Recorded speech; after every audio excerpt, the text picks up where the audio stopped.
Welcome to a muddy and bloody freezing Morocco where I've been riding this. It's Triumph's new Tiger 800 and it's miles better than the previous generation.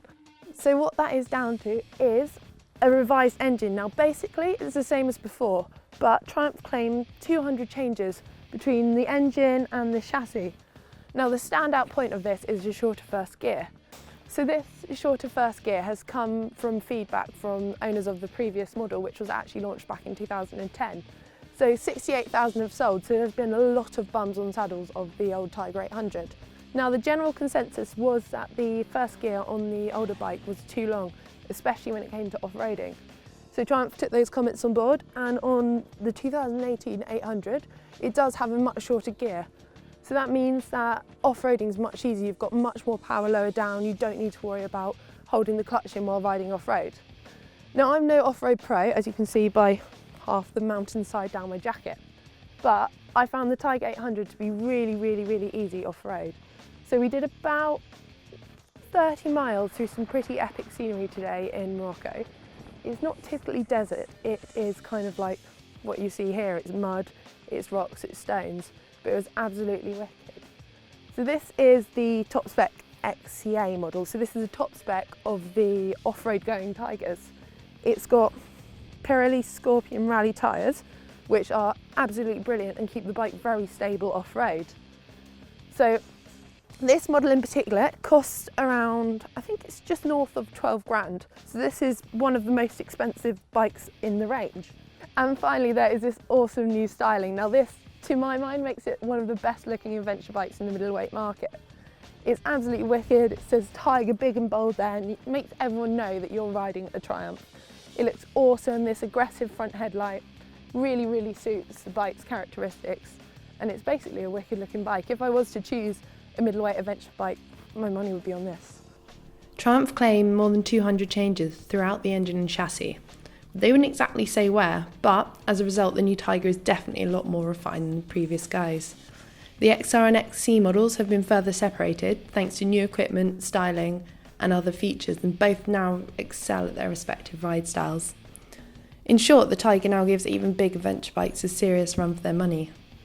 So I rode the top spec variants of both models, that's the XRT and the XCA, through the epic scenery of Morocco's Atlas Mountains.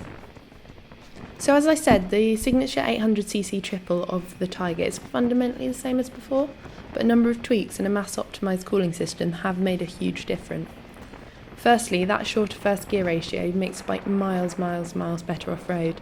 It's so much more responsive and powerful lower down the revs, and less clutch control is required on slower, trickier terrain. This also comes in useful on the road for slow manoeuvres and low speed acceleration. Peak torque of 58 pound-foot is delivered at 8,050 revs, with the Tiger 800 boasting an incredibly flat torque curve. You can really feel the torque pick up from around 2,500 revs and keep going, slightly decreasing at 9,000 all the way to the 10,500 red line. Power of 93.7 horsepower is linear and smooth, and while the 800 may not match up to that of the 1200 in terms of acceleration, it certainly isn't slow. A throatier engine note replaces the whine of the previous generation, although this is in part aided by the new silencer, which is not only better sounding but also more compact and lighter than the previous unit. Finally, an improved throttle response and ride-by-wire system means that there's no lag as you wind on. This makes the engine feel far more responsive and characterful than the previous generations. Oh yeah, and the bike is now A2 compatible, with riders being able to request a dealer-fitted restriction kit in their local dealership, which is pretty cool. On the new Tiger 800, Triumph have moved the wide handlebars back by 10mm in order to enhance rider ergonomics. This has really helped those of us with shorter arms because it means less of a stretch, and it makes it for a lot more comfortable ride over long distances. The standing off-road triangle felt tighter, although still not cramped, and the repositioned bars also made for better low-speed manoeuvrability, both on and off-road. On the road-going machine, however, the steering did feel ever so slightly heavy, but this wasn't anything to write home about. There's now up to 6 riding modes available on the Tiger, it's depending on which model you opt for obviously, but this is a significant step up from previously. While Sport mode allows the engine to rev freely, off-road keeps ABS at the front, deactivates it at the rear and then implements off-road traction control, which I'll talk about later actually, but that allows the rear wheel to slip 50% more than the speed of the front. The introduction of Offroad Pro mode makes a massive difference to the XE model's off-road capability.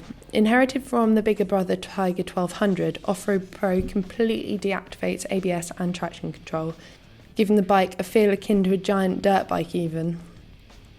On our test ride, we covered a variety of terrains from stony plains to muddy climbs, and at first I went for off-road mode. However, as we made it into muddier sections, this proved more of a hindrance than a help, with the off-road traction control that I mentioned earlier repeatedly cutting in as I revved the engine to the limiter, and instead of the back wheel finding grip on the dirt, I would more than likely come to a stop halfway up an incline.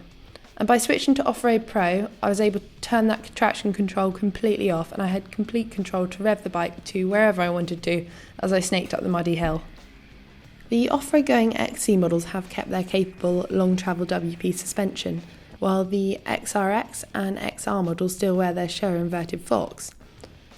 ABS and traction control are standard equipment on all models and differ depending on riding mode. With big tech usually comes big engines and unfortunately big prices. For example, Triumph's Tiger 1200, an excellent machine dripping in tech, but with prices reaching 17 grand, it's not exactly the cheapest option. Well, now Triumph has brought that same technology to the middleweight market, giving the new 800 a number of features from the 1200, including heated rider and passenger seats, LED lighting and a smart TFT dash. Available on all but the basic XR, the 5-inch screen features 2 themes with up to 6 different styles. It's pretty intuitive and it displays all the required information in a compact, neat manner. There's new switch cubes and backlit switches, while the Tiger's capable cruise control is activated easily from the left handlebar. And behind the handlebars, or in front of them depending on which way you look at it, is a brand new 5-position manually adjustable screen. And this is probably my favourite form of screen adjustment thanks to its simplicity and ease of use. Just push the screen away from its mounts or pull if you're standing in front of it, and you can slide it up and down on sprung screws before releasing it to lock it into any one of the 5 positions. At the highest level it offers excellent protection from buffeting, while down low is better off-road because when you're standing up you don't really want it getting in the way. The mid and top spec models also add area deflectors on either side of the screen which help to reduce buffeting further. Unfortunately, as with the 1200, much of the new tech is reserved for the higher spec models, so the entry-level XR, despite its low price of £9,100, is unlikely to be a popular choice. The off-road focused XC now boasts a 21-inch front wheel, which proves stable and not at all skittish on a 30-mile off-road test route. And available to dress both wheels are new handbook-approved Pirelli Scorpion Rally tyres, which is a wicked set of dual sport rubber and keeps the bike pretty stable on the rough stuff. And finally, styling is spot on. It's sharp, aggressive, and basically everything you want of an adventure machine. A number of new colours, including the matte cobalt and lucerne blues, do make the bike stand out against its muted competitors. Distinctive bodywork differences separate the 2 variants, with the XE model sporting a pronounced beak and contrasting side panels, while the XR machines keep it sleek with monotone panels. New badges and graphics on both models, to my mind, look absolutely awesome. Offroad Pro is an intimidating prospect at first, but when you get the hang of it, it turns your Tiger into a little more than a huge, powerful dirt bike. Both top spec machines come with a heated rider and pillion seat as standard, but beware, if you opt for the lower seat, then you will lose this luxury. You have to hand it to Triumph for the evolution that the Tiger has made from the previous to this generation. It's so much more refined, fun to ride, and boasts the quality and spec levels of a large adventure bike in an easy-to-handle middleweight package. It looks great, sounds even better, and rides exactly how you want an 800cc to ride. Refined on road, brutish off and comfortable regardless. With 6 different variants, the Tiger range is arguably the most comprehensive of adventure touring machines. And with different features, equipment and price points, there's guaranteed to be something to suit everyone. At roughly £500 more than the outgoing Tiger, and with prices ranging from £9,000 to £12,450, it's not exactly cheap.